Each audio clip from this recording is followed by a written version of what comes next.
السلام علیکم، how are you? کیسے ہیں آپ سب؟ آج میرے کچن میں بن رہا ہے آلو پالک، اور آلو پالک بنانے سے پہلے میں آپ سے ریکویسٹ کرتی ہوں کہ چینل کو سبسکرائب کر لیں اور ویڈیو کو آپ نے فل دیکھنا ہے، کیونکہ اس میں ایک تو آپ کو بہت ہی مزے کی ریسیپی ملنے والی ہے، دوسرا ہم ڈسکس کریں گے ایک بہت ہی امپورٹنٹ کامنٹ کو۔ پالک جو تھی نا، اس کو میں نے واش کر لیا تھا، کٹ کر لیا تھا، اور اس کو میں نے خالی دیگچی میں ڈال دیا۔ اس پالک کو میں اس کے اپنے ہی پانی میں بوائل کروں گی، اور پھر اس کو میں پیس کے ایک سائڈ پہ رکھ لوں گی۔ میں ریسیپی کا تھوڑا سا آپ کو ڈیٹیلز بتا دوں، پھر ساتھ ساتھ آپ ریسیپی دیکھیں گے تو خود ہی سمجھ جائیں گے۔ جب پالک کو پیس کے رکھ لوں گی نا، تو اس دیگچی میں ڈالوں گی آئل، اور اس میں لہسن، پیاز، ادرک، ٹماٹر اور سبز مرچ ڈال دوں گی۔ ان کو میں 5 منٹ کے لیے فرائی کروں گی۔ جب وہ سافٹ ہو جائیں گے تو ان کو بھی میں نکالوں گی آئل میں سے، اور پیس کے میں سائڈ پہ رکھ لوں گی گرائنڈ کر کے۔ پھر جناب میں آئل میں ڈالوں گی زیرہ اور آلو، ان کو میں فرائی کروں گی۔ پھر اس میں وہ پسا ہوا جو تھا نا مسالہ، پیاز، لہسن، ادرک، ٹماٹر، سبز مرچ، وہ میں اس کا مکسچر ڈال دوں گی۔ پھر اس میں کچھ خشک مسالہ جات ڈالوں گی، پاؤڈر فارم میں جو ہوتے ہیں ہمارے، نمک، مرچ وغیرہ، اور ان کو میں بھونوں گی۔ اور پھر آگے آگے آپ ریسیپی خود ہی دیکھتے جائیے گا، بہت ہی مزے کی بنتی ہے۔ پتہ ہے جو کاٹ کر ہم آلو پالک بناتے ہیں نا نارملی، تو وہ میں نے دیکھا کہ اس سے نا ایسیڈیٹی ہو جاتی ہے اور وہ ہضم ہی نہیں ہوتی۔ تو یہ جو ہم گرائنڈ کر کے پالک بناتے ہیں نا، تو یہ بہت اچھی بنتی ہے، اور یہ آپ کو ڈائجسٹ بھی بہت جلدی اور آسانی سے ہو جاتی ہے، اور ایسیڈیٹی کا بھی مسئلہ نہیں ہوتا۔ تو آپ نے بھی آئندہ پالک کو بوائل کرنا ہے اور پھر اس کو آپ نے گرائنڈ کر لینا ہے، ٹھیک ہے جی؟ تو ریسیپی کو آپ فالو کریں۔ تو بات کرتے ہیں ہم اس کامنٹ کی جو مجھے ایک پچھلی ایک ویڈیو پر آیا تھا، جس میں نے کچھ ڈیٹیلز بتائی تھیں اپنے ایک جاننے والی کے ساتھ کیا ہوا اور پھر میرے ساتھ کیا ہوا۔ تو میں نے بتایا تھا کہ جو اچانک سے لوگ آپ کے ارد گرد آ جاتے ہیں یا آپ کی لائف میں انٹر ہو جاتے ہیں، اور وہ آپ پہ بڑے ہی مہربان ہو رہے ہوتے ہیں، تو ان کے دھوکے میں آپ نے نہیں آنا، اور آپ نے چوکنا رہنا ہے، الرٹ رہنا ہے، کیونکہ سم ٹائم لوگ جو ہے نا اچھے بن رہے ہوتے ہیں، لیکن وہ زندگی کو بالکل خراب کر دیتے ہیں، تباہ کر دیتے ہیں۔ ان کو وہ اپنے چند فائدوں کے لیے یا اپنے اوپر سے مصیبت کو ٹالنے کے لیے دوسرے کے اوپر ڈال دیتے ہیں مصیبت۔ تو میں نے اس لیے وہ ویڈیو بنائی تھی اویئرنیس کے لیے، ٹھیک ہے؟ اس میں نے کچھ بات کر دی تھی کہ میرے گھر میں جو نیبرز بھیجتے تھے کھانا، تو وہ میں پھینک دیتی تھی۔ تو سسٹر نے کہا، کامنٹ کیا کہ رزق کو پھینکتی تھی آپ، تو یہ بے حرمتی ہے رزق کی۔ نو ڈاؤٹ، ان کی بات بالکل ٹھیک ہے، ڈسٹ بن میں کھانا نہیں ڈالنا چاہیے، لیکن دیکھیں سم ٹائم کچھ مجبوری ہوتی ہے آپ کی، آپ کسی بلڈنگ میں رہ رہتے ہیں، فلیٹس وغیرہ میں، جیسے کہ آج کل لوگ رہتے ہیں پاکستان میں بھی، تو پھر ہم کھانا کدھر پھینکیں؟ آپ مجھے بتائیں کدھر ہم اس کھانے کو جو ہے نا، پرندوں کو بھی سم ٹائم ہم ایسی کسی کمیونٹی میں رہ رہتے ہیں، کیا کہنا چاہیے، کسی ایسے ریزیڈینشیل ایریا میں رہ رہے ہوتے ہیں جہاں پر یہ چیزیں جو ہے نا منع ہوتی ہیں، آپ کو اجازت نہیں ہوتی ہے کہ آپ کھلے عام پرندوں کو یا اینیملز تو وہاں نظر ہی نہیں آتے ایسی جگہوں پر، لیکن برڈز جو آتے ہیں تو ان کو آپ کھانا نہیں ڈال سکتے، وہاں پر بہت زیادہ صفائی ستھرائی کا خیال رکھا جاتا ہے، تو پھر آپ وہ کھانا کدھر کریں؟ جس کھانے پہ آپ کو ڈاؤٹ ہے وہ آپ خود نہیں کھا رہے، تو آپ کسی اور انسان کو وہ اگر کھانا دے دیتے ہیں تو یہ بھی غلط بات ہے کہ آپ خود تو نہیں کھا رہے لیکن دوسرے کو آپ مشکل میں ڈال دیں۔ تو یہ چیزیں ہوتی ہیں، ان چیزوں کی وجہ سے نا پھر ایسے ماحول کی وجہ سے آپ کو پھر چاروں ناچار مجبور ہو کے وہ کھانا ڈسٹ بن میں ڈالنا پڑتا ہے۔ حالانکہ میری یہ عادت ہے کہ ہم لوگ نا گھر میں روٹی پوچھتے ہیں کہ کس نے کتنی روٹی کھانی ہے، تاکہ روٹی ضائع نہ ہو، اور اگر ایک ٹائم کی روٹی بچ گئی ہے تو ہم دوسرے ٹائم میں اس کو یوز کر لیتے ہیں، کھا لیتے ہیں۔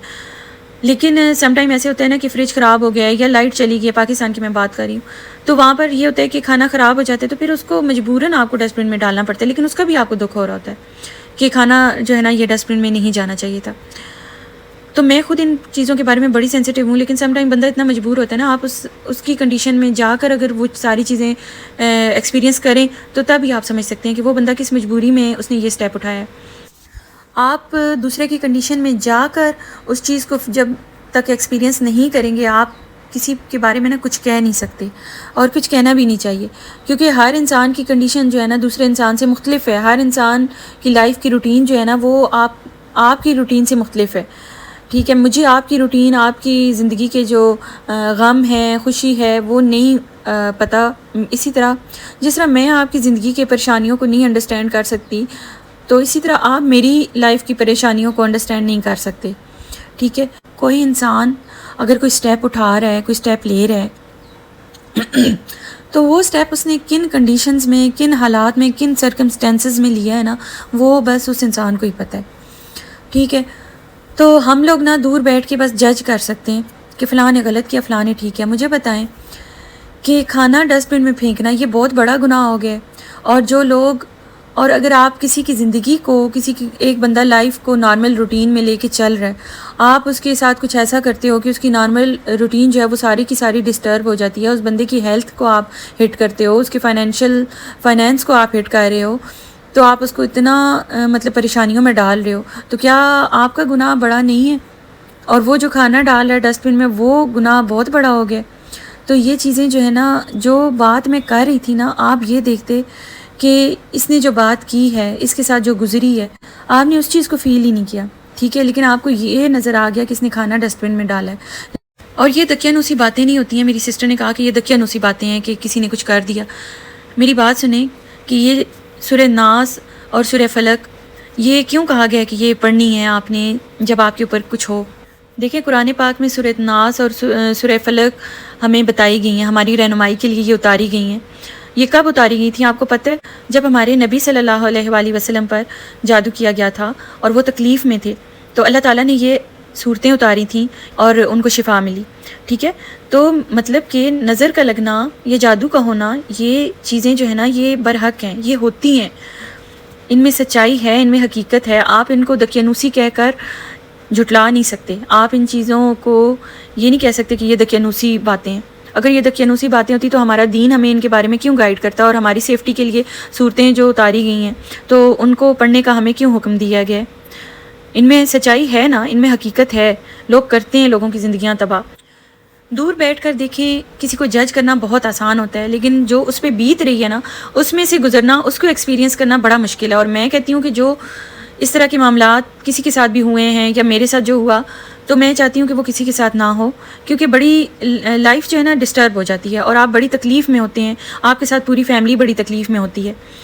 تو دور بیٹھ کے جج نہ کیا کریں، بلکہ اس بندے کی جو تکلیف ہوتی ہے نا، اس کو فیل کیا کریں، ٹھیک ہے۔ تو پھر شاید آپ اس طرح کی بات نہ کریں اور ایسی چیزوں کو دقیانوسی نہ کہیں، اور دین کو سمجھیں، دین کو پڑھیں، دین میں اس کے بارے میں کیا رہنمائی کی گئی ہے، اس کے بارے میں آپ ریسرچ کریں، تو انشاءاللہ آپ کو بھی یہ باتیں سمجھ آ جائیں گی کہ الرٹ رہنا ہے اور کسی پہ اندھا اعتماد نہیں کرنا ہے، اعتبار نہیں کرنا، اور اپنی پروٹیکشن کے لیے آپ نے قرآن پاک پڑھنا ہے، نماز پڑھنی ہے، دین سے رہنمائی حاصل کریں، اور آپ اس بارے میں بھی ریسرچ کریں کہ سورہ فلق اور سورہ ناس کیوں اتاری گئی تھی، کس موقع پر اتاری گئی تھی، تو آپ کو ساری بات سمجھ آ جائے گی۔ پھر آپ ان چیزوں کو نظر کا لگنا یا یہ جو جادو وغیرہ ہوتا ہے، آپ اس کو دقیانوسی نہیں کہیں گے۔ میں نے اپنی کوئی ڈیٹیلز نہیں بتائی ہیں، لیکن اگر آپ چاہتے ہیں کہ میں ڈیٹیلز بتاؤں تو کامنٹ کیجئے گا ضرور۔ اور دیکھیں، کسی کے پاس جب کوئی ثبوت ہوتا ہے نا، تبھی وہ ایسی بات کرتا ہے کہ میرے ساتھ یہ ہو گیا وہ ہو گیا، اور یہ صرف شک کی بنیاد پر باتیں نہیں کی جاتی ہیں، بلکہ ان کے بارے میں آپ کے پاس ثبوت ہوتے ہیں۔ اور میں اللہ سے دعا گو ہوں کہ اللہ تعالیٰ آپ کو، مجھے، ہم سب کی فیملیز کو جو ہے اپنی حفظ و امان میں رکھے، اور اس طرح کا کڑا امتحان کسی پر بھی نہ آئے، اور اللہ تعالیٰ ایسی مصیبتوں سے ہمیں بچائے۔ الحمدللہ آلو پالک بھی تیار ہے، آپ دیکھ سکتے ہیں کتنا ٹیسٹی لگ رہا ہے دکھنے میں، اور کھانے میں تو بہت ہی مزے کا تھا۔